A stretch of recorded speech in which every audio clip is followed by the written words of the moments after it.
Hello and welcome to Building the Premier Accounting Firm. This is another episode for owners of bookkeeping, accounting, and tax businesses, basically where we discuss those things that are relevant to you building the premier accounting firm in your area, offering quality accounting services and getting paid what you're worth. It's here that we're going to cover a range of topics each and every week that go from marketing, selling, and pricing to grow the business, onboarding clients, client retention, and relationships, talking about tech stacks, staff training, mental health, just a variety of things that you can consider as you're working on your business.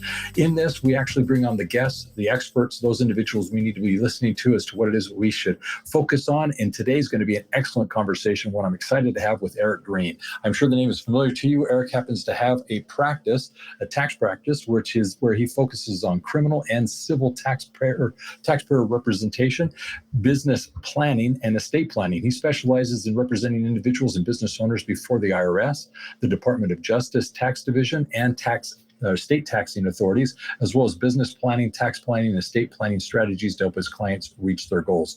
He frequently speaks on tax controversies and tax topics for a number of organizations, including CCH, the NAEA, ABA tax section, and the Connecticut Bar, along with NATP. So a variety of things going on there, always a wealth of information. Eric, welcome to the show.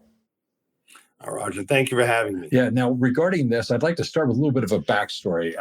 You've got legal, you've got tax. Tell us how you got into the accounting profession and how you got to owning and operating the business that you have today. My journey, it's funny, my journey was nothing, was not straightforward. So I was an accounting major, went to Hofstra, graduated in 93. Realized fairly quickly I didn't like the practice of accounting. I love the numbers, I love the theory, didn't really love the practice. I ended up going into internal auditing. I was there for probably 3 or 4 years, decided to go to law school, but was in a position where I wasn't going to quit and just go back full time. So I ended up going full time to law school at night. I don't recommend it. It was 4 nights a week for 4 years, but finished up law school full time, and figured, well, I have an accounting background. I want to go into tax planning. Law firms will love me. No one wanted me. The big law firms don't like law school at night. They viewed it, they looked down on it. The accounting firms were like, well, you're a lawyer. You're not really an accountant.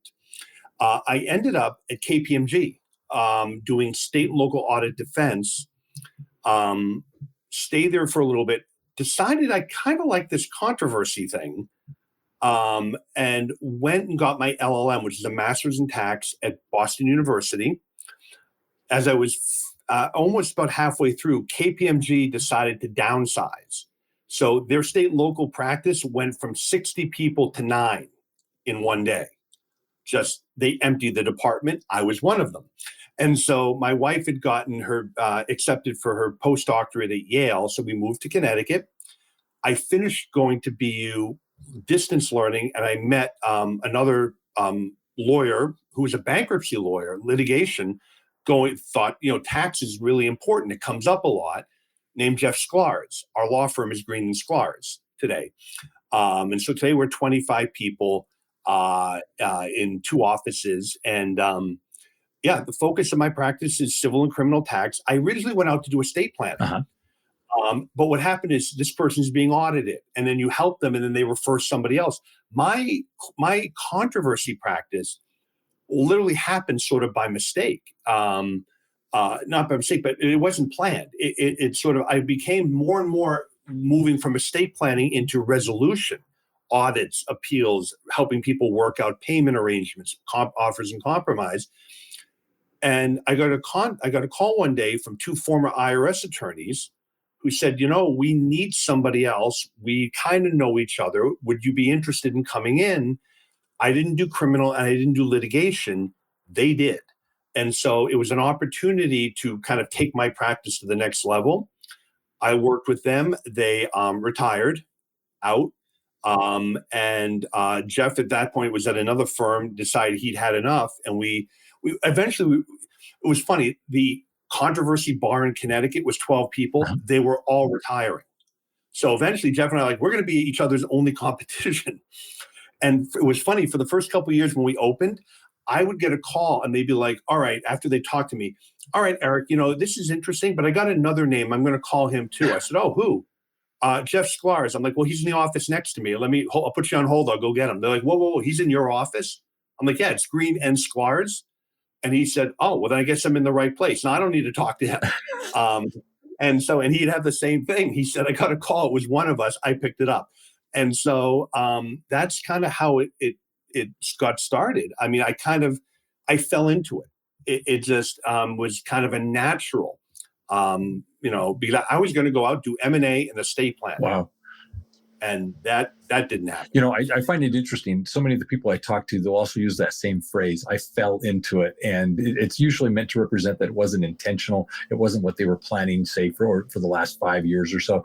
But in reality, it's a lot of life choices that led you to this point. Clearly, the fact that you, not only after getting your accounting degree, chose to do the legal and do that at night, but it was those life choices, one thing after another, that put you in this position to be able to actually have what you have today. So one, I get that there is some fortuitousness to it all, but at the same time, I think that the journey you've experienced is partly because of the choices you've made along the way, and so well done on your part. And I think what you've created is phenomenal. Now, as it relates to tax, here's a few things that I want to kind of establish, because I think this is just a fascinating discussion that we can have. You've got differing, let's say, expertises. You've got clearly the tax planning and strategies that can go into place, and you can spend a good deal of one's career servicing that market in tax planning. You've got tax preparation, obviously filing the returns. People can have a wonderful career doing just that. You've got tax resolution, where you're obviously helping individuals that are dealing with issues. Also, you've got the tax audit and the tax representation. There's a variety of after the fact type things. And you're doing obviously the defense litigation and at the same time helping people with planning. So you're kind of in that full spectrum. And I just wanted to kind of dive into each of these and see what opinions you have of it, because I believe so many people in the accounting space see tax as just tax, and they don't recognize that there's these various expertises that we can dive into. So let's start first of all with tax planning and tax strategy, let's say. How would you describe that? What is that? What I have found, there are a lot of accountants and a lot of lawyers too that just do because that's the way they've always done it. So I'll give you an example. We have gotten more and more defending reasonable comp in S corps. Okay. The IRS is getting kind of hot on this, and so that's pretty straightforward. A friend of mine, who I think you probably know, Don Brolin, looked at me one day. She's like, "Take it to the next step." Now, I don't do returns. And so what do you mean? She said, "I do the reasonable comp for S corps, but I then went to my single member LLCs and said, I can save you $8,000, $10,000, $12,000. Let's convert you to an S corp. Now you're an S corp client. You have to pay for the reasonable comp report from RC Reports or whatever they're running every December. But I can get you that other $7,000, $8,000. Let's fund your own profit sharing. Let's fund your own retirement." And she said, I have now converted them over. So my single member LLCs have now all become much more engaged, valuable clients as S corps, and I'm going to save some of them $100,000 over 10 years. It's simply shifting from I do it this way, you're a single member, do this, to where are the opportunities? What have we not thought about?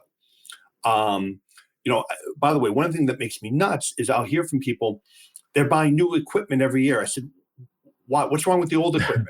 Oh, my accountant said I have to find deductions. What? And I said, okay, listen. This year, if you have to find deductions, you're spending $100 to get maybe 30 of it back. You send me the $100, I'll give you 50 of it back. And they look at me like, well, that's dumb. And I'm like, yes, that's not planning. Now, listen, if you need equipment, by all means, do it in December. You get the, right on, whatever. But it's really, where are the opportunities to help somebody? Sometimes it's minimize tax, but sometimes it's being more efficient. Sometimes it's actually adding value exponentially, depending on where they invest their money. On the rep side, we might help solve the problem. And I've actually, an example, a number of years ago, there was a painting contractor, huge, 15 different crews. and had payroll issues, sales tax issues. And I had explained to him, if you have a payroll issue or a sales tax issue, your business model doesn't work. How is it that you can't pay over the sales tax that you've collected? Right? There's something wrong. Yeah. We took him to 3 crews and doubled his profitability in 18 months. Bigger is not necessarily better. This is where I think if you're an accountant, EA, CPA, even a bookkeeper, you have an expertise. Try to go from just the compliance aspect to what have I learned and can I apply that to help other people?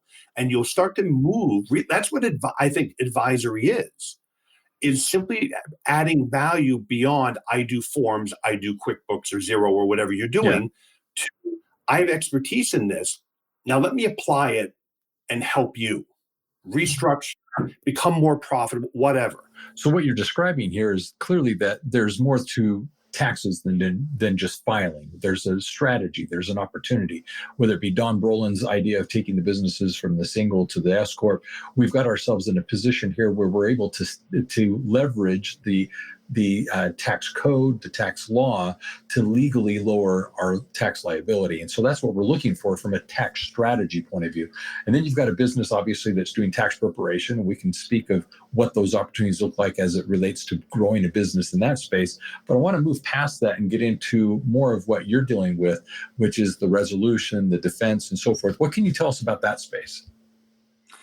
So first of all, it's a very easy add-on to whatever you're doing. So if you're in the accounting tax space, this is not a radical shift. In fact, I have to be honest, you probably already have most of the skills you have. What most people don't understand is the process. There's a lot of fear and confusion around the IRS. I have to tell you, the IRS doesn't trust their frontline people. So in many ways, to use their own judgment. So in many ways, it's very linear and very simple. In fact, I sometimes have told people what happens when people call and they owe money or they have an issue. Uh-huh. They want to explain, and I've learned there's a psychological aspect. They want to unburden themselves because it's embarrassing and explain how they got here. Now, I've learned you have to give them their 10 minutes because otherwise they don't feel like you're listening to them. Yes. But after that, I got to be honest, if you just give me the notices, I'll know what's happening faster than you can explain it because it's I think of it as linear. There's a very it's the IRS. It's a systematized process. The system sends this, and then it sends this, and then this happens. There's no real departing from that. It would be chaos at the government if everyone could do whatever they felt like. So once you learn the process, if you can do a tax return, you can do an offer and compromise. It's a formula for the most part. And so it's a kind of a mind shift. It's understanding almost in a way from going from doing the compliance to advising. It's very similar. You have a problem. I can fix this. Whether it's getting the missing returns done, working out a payment plan, going through the formula to do an offer and compromise. It's an easy add-on to what you're already doing. For instance, I get into this a lot. Do I have to get rid of my tax practice? Do you want to? Now, at some point, you'll start making enough doing rep. You can make way more money with far fewer cases. You might decide you want to get rid of your practice, but what you may find is you're going to pick your top 10 or 20 clients. You'll keep them, and the rest are going to go. And quite frankly, unless someone comes in and is willing to pay the appropriate fee for the actual service, you're not going to be interested. You're not chasing 1040s anymore. Yeah. Because it's basically going from general practitioner to surgeon. All right? It's a specialized service. We charge a specialized fee. It's funny, like you said before about how I fell into it. If I think about it, there was a time, and I was still in law school, there was a former IRS attorney that had gone on his own. He was in Massachusetts. I was introduced to him. And at the time, he was charging $700 an hour. This is 20-something years ago. It blew my mind. And I remember I actually said to him, I'm like, people pay that? He said, they have no choice. Go somewhere else. good luck. And the truth is, because I went and looked, there really weren't many people. They were all former IRS or DOJ lawyers, and there weren't that many of them. And so when this started becoming a thing, and I looked around at the Connecticut bar, I was turning in my 30s. They were all in their 60s. So just do the math. 10 years later, when I was in my 40s, they all retired. They're all out. And so Jeff and I almost have a monopoly in Connecticut. In fact, some of my biggest competition are my own tax rep members, who I actually refer cases to. But this is something I feel that you can help taxpayers. And in fact, I tell people, when they get, marketing, how do you find clients? Start with your existing network, your existing clients, the people who already like you. Yeah. Those are your best referral sources. My very first tax rep member, he's retired now, was Anthony DeLucia. Anthony sat through the initial training. We have his letter actually in our members area so people can use it. He sent a one-page letter to his 500 clients, what to do if you can't pay the taxes. He got $148,000 of new business his first year. Oh, why? People began emailing him. I didn't know you did this. My brother has a problem. My cousin has people can't send you work if they don't know that you do it. People think, I have a tax problem. I have to get a lawyer. They don't. CPAs and EAs can do 95% of what I do. We don't do that much litigation. Honestly, I actually had the CPA said, why don't you just send me all the other work and you just do the litigation? I'm like, all I'll prove is how quickly I can starve to death. There just isn't enough of it. So the government does criminal cases, not that many, not enough to make a living on. Most of the true white-collar criminal lawyers I know, they'll do tax, but they're doing securities fraud. They're doing all kinds of other things because there just isn't enough tax litigation. So this really comes down to process and formula. So bookkeepers, accountants, you have the skills to do this. So one of the things that I think is important to recognize is whether your firm is choosing to specialize in one of these areas of tax or choosing to actually offer all of these related services. And that doesn't necessarily imply that you have to, as a tax preparer, do each of these. You can have in your firm a tax strategist, somebody that's specializing in tax planning strategies. You can have the tax preparers, and you can have some other individuals doing the tax resolution and defense type of stuff. But the point that I'd like to point out here is, in addition to this being a full service tax business, there's a great demand that's swelling up because there's talk of the IRS ramping up in their division, and that emphasis is going to just kind of stir the pot that more of these things are going to happen where they're sending out the letters, they're actually going to be going after individuals. What can you tell us about how the IRS is changing and this is becoming a priority as to they're going after some of these people? Well, it's in a way, it's really interesting. So just on the first note, I've had a number of my rep members sell their tax compliance practice to a firm, and what they do is when they sell, I'm going to stay and I'm going to build out your representation practice. So now I can do the representation. I can handle all of your representation. You take care of all of my accounting and tax clients. And I have a number of them that have now literally built an entire wing onto these more regional practices of just representation. The interesting about the IRS is they're ramping up. They're doing all this hiring. They're not doing great training. And so, to go back, when I started getting clients who I actually have a book on how to build $1 million practice. I tell this story in there. I have a client who gets into trouble and he says, go down there and negotiate with the IRS. I know nothing about what I'm doing, but I'm a lawyer. So I have all of his facts and the dates. So I go in there and I meet with a gentleman. His name was Jim Morey. He's now since retired. He used to build Corvettes in his garage. I hope he's building Corvettes now. But anyway, I go in and I have another funny story about Jim Morey. But anyway, I go in and I meet with him, and we sit down at the little conference room table, and I start in on, well, this is what happened and this, and I'm going on, and he's just staring at me. Older guy, and he said, Mr. Green, you don't know what you're doing, do you? And I said, it's that obvious? He said, okay, We have to get your client into compliance. I said, what's compliance? He said, okay, let's back up. He said, first, I have to read you Pub 1. And he would read you Publication 1 about the taxpayer rights. Do you understand what I've just read? Yes, Mr. Moran said. He did that for 10 years that I dealt with him.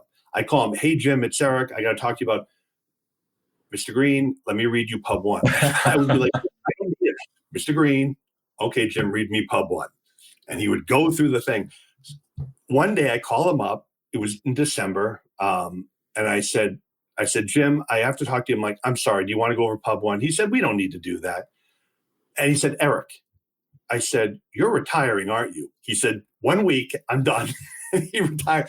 But that's how I knew. But anyway, we sat there. I learned to do this from the IRS. He actually taught me how to do this. You have to get him into compliance, meaning the missing returns, only the last 6 years. And I learned by doing because they trained you. We used to have auditors that weren't out to get the taxpayer. They would come in, they were professional. They would say, look, I'm not buying this, but can you go get this? If you can get me that, I think I can allow this. Today, there's none of that. It's more done through correspondence. Everyone's remote. So in a way, Roger, the demand is going up because they're going after people again. Right now, it's non-filers. The reminder threats are going out. The automated enforcement will probably start end of summer, fall. If you're listening to this, they're expecting it around Labor Day, a little bit later of 2024 is when the automated levies will start. Yes. And now they can levy 3.5 million people today. I have it on good authority from Nikki Johnson, who's the director of the automated campuses. They're not going to hit 3.5 million people on a Monday. It would be a nightmare for them, everybody. It'll go out in waves. Yes. 6, 12 months. But so right now, we have all of this enforcement ramping up. You can't get trained the way that I did. There just aren't the people. They're just not doing the face-to-face that they used to. And so in many ways, we've seen an uptick that having a trained representative is almost more important. Whereas before, if you were a smart EA CPA, you could probably do what I did. Go meet with them, work something out. They'd walk you. Usually they'd walk you through it. There's none of that now. So we're getting a lot of folks that I have this issue. How can I get trained quickly? Because the work is coming in and trying to learn it on your own, you can do it. It's just a little bit cumbersome. So it's really been a shift as the demand has gone up. I think the demand for trained people have come up simply because you can't walk into the local office anymore and talk to the appeals office. Yeah. Even if you can find a local office, they're not there. They're at home, right? Everyone's working remote, which I think is going to eventually swing back. I think the pendulum is going to swing back the other way because it is a problem. So one of the things that you're pointing out here is the fact that we've got this wave of filings are going to be challenged, and we're going to have a situation here where as many as 3 million plus individuals are going to get notices, and all of a sudden we're having to represent these individuals because they're going to squirm. They don't know what to do, how to do it, and they're going to be reaching out. But you're clearly indicating that the process is going to be less personable. It's not going to be one that we're going to be able to sit down across the table and actually represent. That's one of the things that's going to change. Is there's going to become this process, more of a process-driven type system. So if you can't go like you have done and learn, basically interacting with the IRS directly, one of the things that you're doing is you offer a program to help in this process. Tell me about why you even created the program to begin with.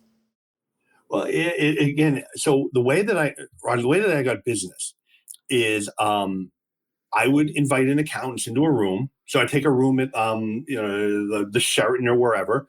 We would do a presentation. Back then, NASBA wasn't really kind of a thing. Mm-hmm. So we would just give credits. All you had to do was have somebody who had the right experience, and we could give credits to the accountants, whatever. And so I would do this, and they would refer cases. And that's how I built my practice. One day, I gave a talk. It was at Paychecks. They hosted it. I came in and spoke. Yep. CPA, who is still, I'm friends with, he lives right around the corner from me, came up to me at the end. He said, I would pay you if you would teach me to do this. I said, so what do you mean?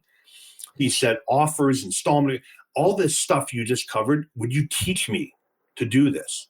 Because I'd like to do this. And I was like, okay, that's interesting.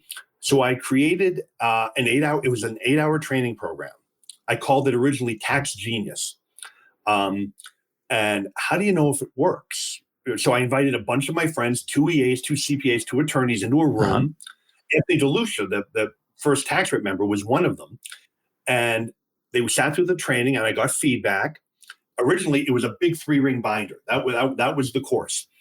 And they liked it. Well, they're my friends. See, you can't trust them. So I need to go test it. So I go test it, but I don't want to do it in my own backyard and start training my own competition because I had this fear that everyone would be doing this all of a sudden. Yeah. It's never happened. But anyway, I go to Boston and I go down to New York. Sold out the room. Feedback was great. And so I decided the only way to sell this would be to put it online. So I built a website and I put the course online. One of the people that saw it happened to be a salesperson for CCH. And she called me. I'd met her. She, one of the people that would come by your office and try to sell you the books. Yeah. Marjorie, she's retired, lovely. She said, I saw your course. I think we might like that. I'm like, what do you mean? She said, I actually sent an email. We have M&A people that go and get, CCH goes and acquires stuff. Yeah. I got a call from this person. And I said, well, maybe if they're interested, everybody else would be interested. So I called Intuit, Drake, the NAEA, the NATP, and this person from CCH called me. Intuit, Drake, the NATP had no interest. The NAEA told me they already had NTPI and it was a threat to them and they wanted nothing to do with it. CCH listened to me and said, it's kind of a niche thing. We'll get back to you. They called me back and said, we spoke to our people at the IRS and they confirmed what you told us. Because I had given them the statistics. Back then, 5 million people with balances due, which was huge. Today, it's over 15 million. Yeah.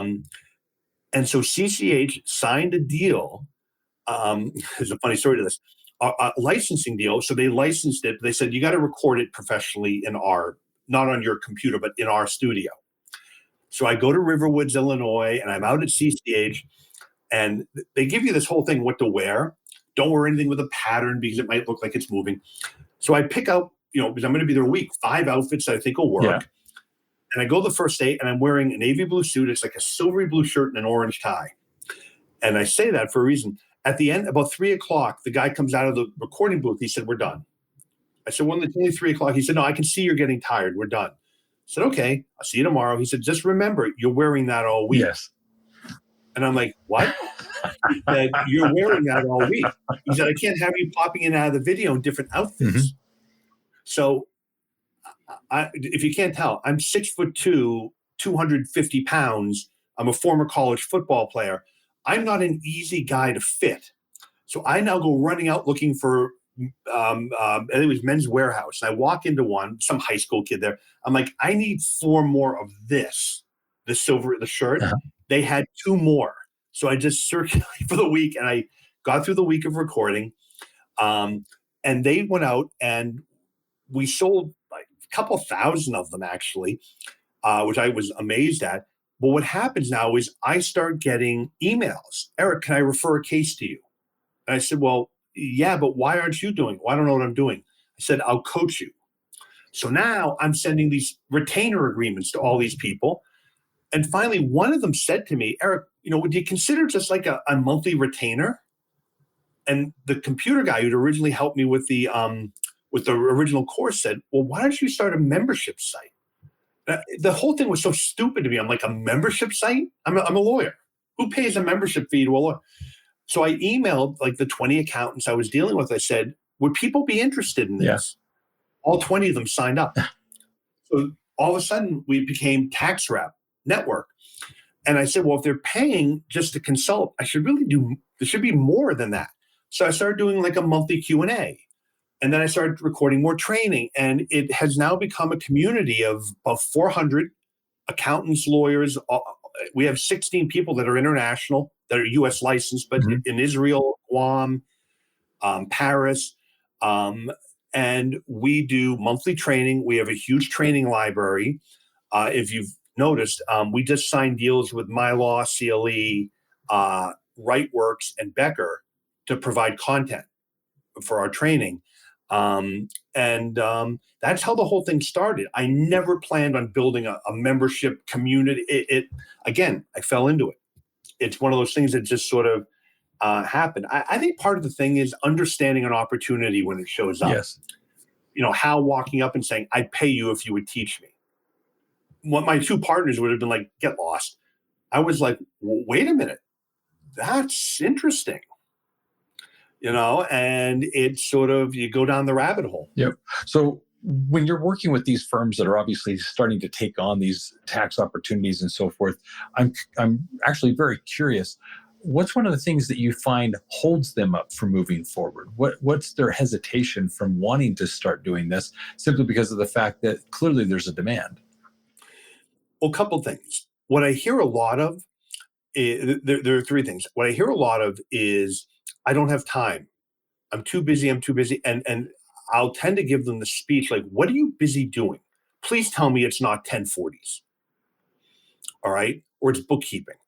If you haven't automated that stuff by now," it used to be you get staff. Well, good luck finding staff. I keep throwing her under the bus, but Don Brolin dragged me to Scaling New Heights. And I don't want to, what do I go to the exhibit hall for? It's for accountants. No, you got to come. I was blown away. In fact, to the point where I've really gone diving now into the automation, because it's just so, I remember green sheets when I got out of as an accountant. Yeah. It's all automated now. But so we hear a lot of, "Well, I'm too busy doing what is effectively low fare work." And even if you don't want to do rep, that's fine. You got to make a shift. You can't, this is not a good way to spend your life. I do hear, and no offense to the accountants, well, that's kind of expensive. If you just come in off the street, the gold membership is $399. Now, the average case, according to our tax rep members, is $8,300, which means you paid for it for a little over 2 years with one case. Yeah. If you look at, so I tell people, if you're looking for CPE, you're right, this is not for you, go somewhere else. If you understand the opportunity, honestly, it's cheap. In fact, most of our members don't leave. We have very low turnover. They tend to come and stay and build and build and build. My coaches were all my original members. They've gotten so good and so big, I felt stupid charging them for membership. I said, "Once you come and join me and help coach, you've lived this with me."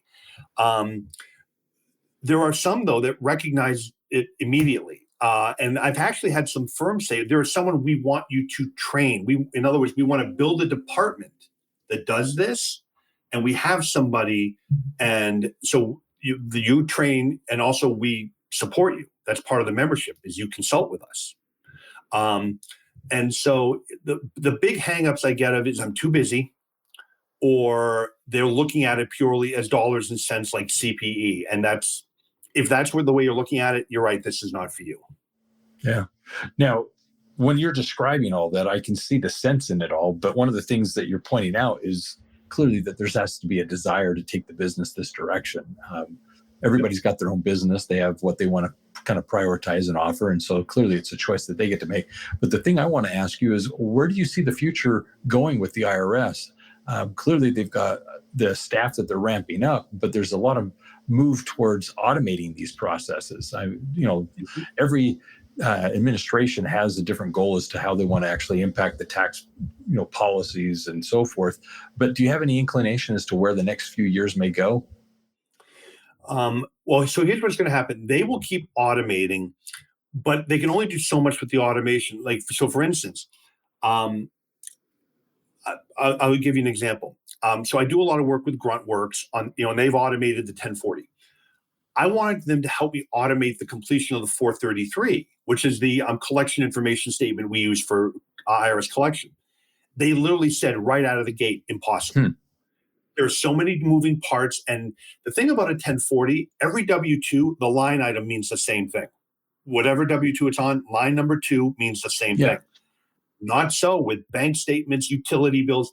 So with what we do, they will automate to a certain level. So if you owe $3,000, you know what? You can go online, set it up on, and frankly, you don't want to hire us anyway. It's not worth it. That's not who our clients are. Our clients are people that have complicated, businesses. They have penalties they want to get abated. Their situations don't just lend to just a full pay over 10 years or whatever it is. And so we are going to be in high demand for a long time.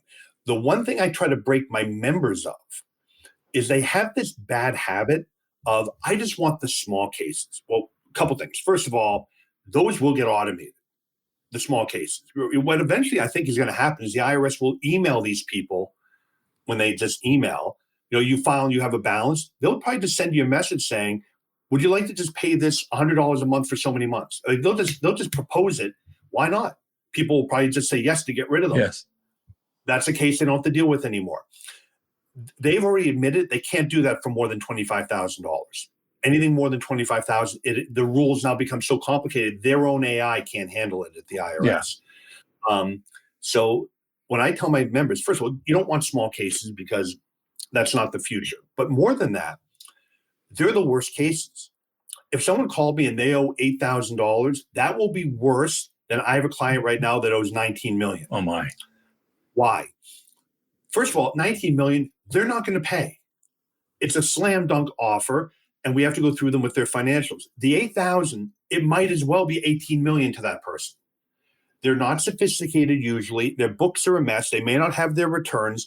The amount of hand-holding, questions, panicked phone calls, I'd rather take the bigger balances, because the business people, the more sophisticated business people, when I walk them through this, they get it. Yeah. If they don't necessarily the details, they understand I know what I'm doing. What do you need from me and my accountant? And they will get it done. The best referrals come from accountants.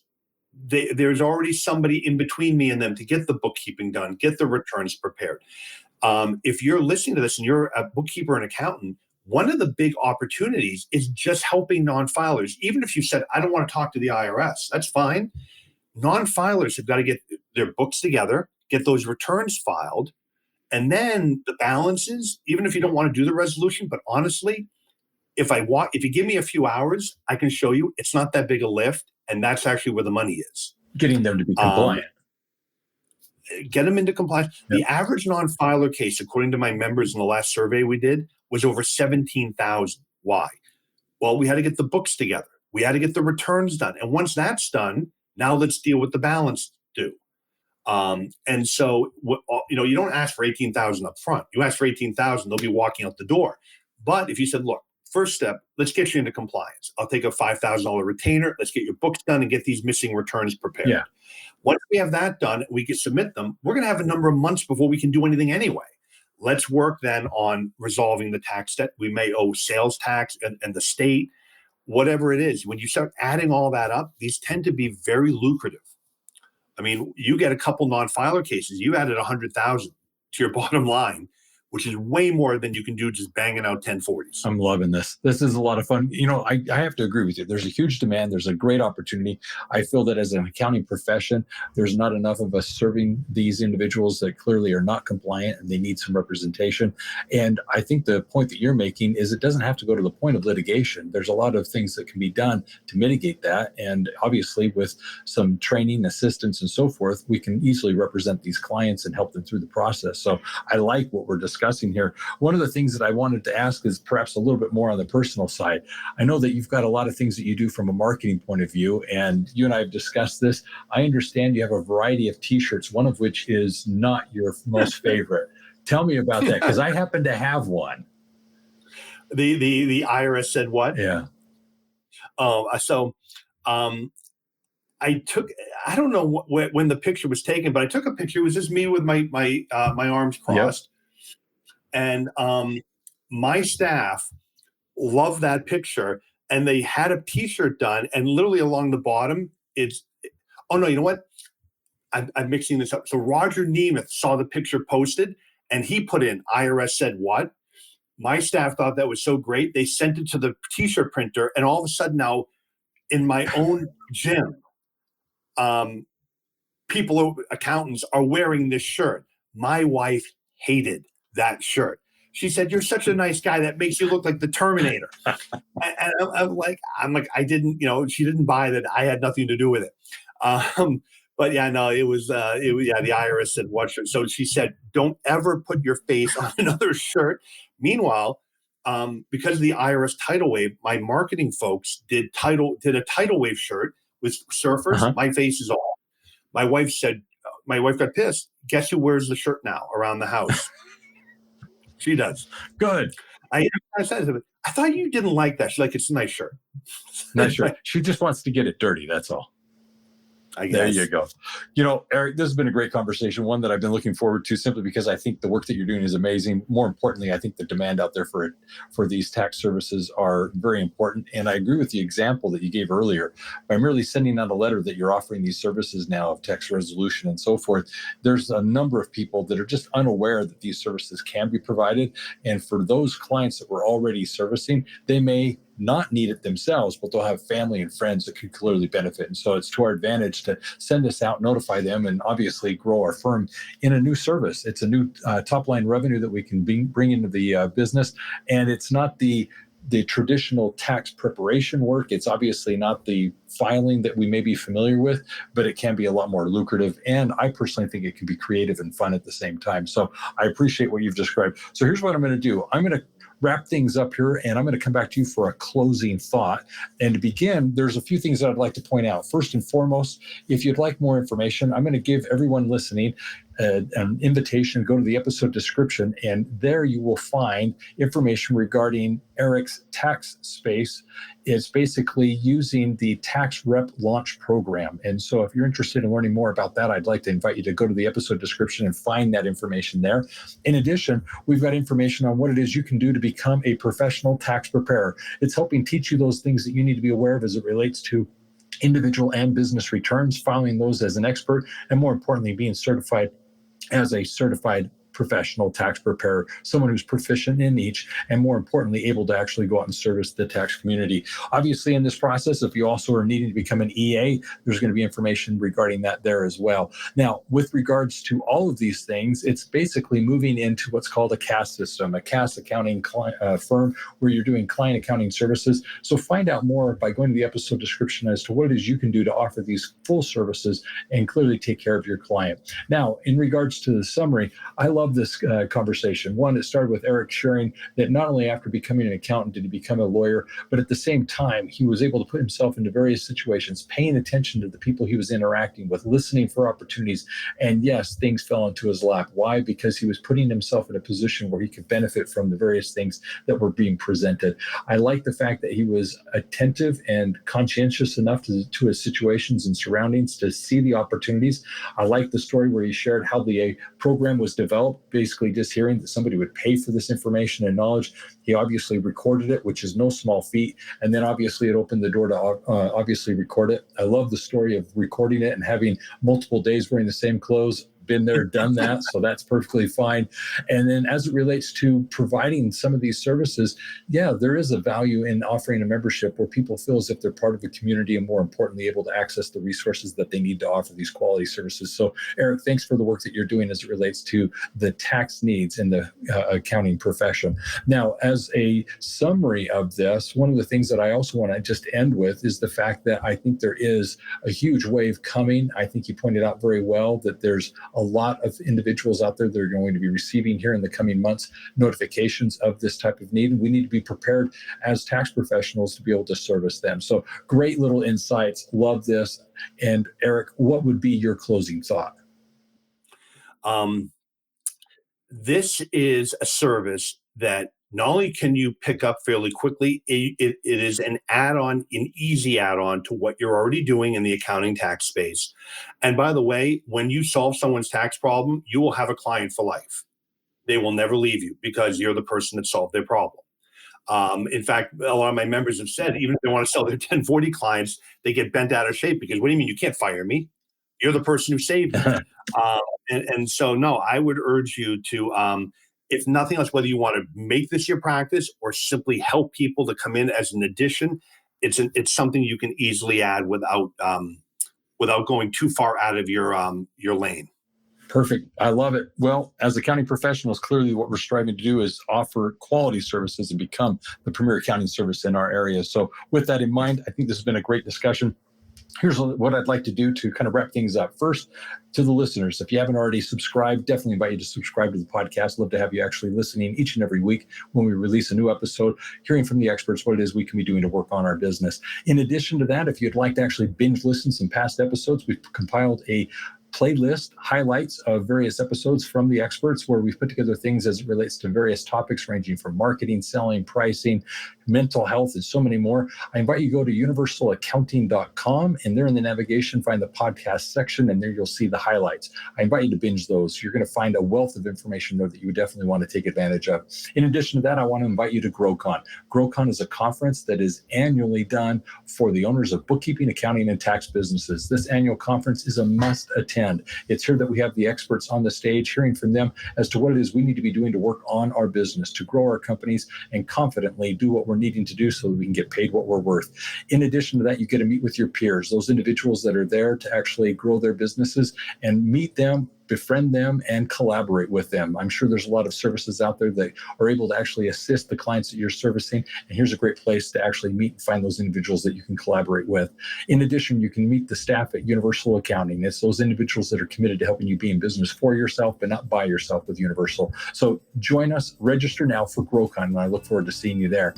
Lastly, with regards to the show, if you would actually have any information that you'd like to discuss, things that you'd like to know more about, feel free to reach out to us. You can visit us online at universalaccountingschool.com, or you can give us a phone call. You can reach us at 801-265-3777. And always remember this, if it's about accounting, it is Universal. Take care and have a great day out there.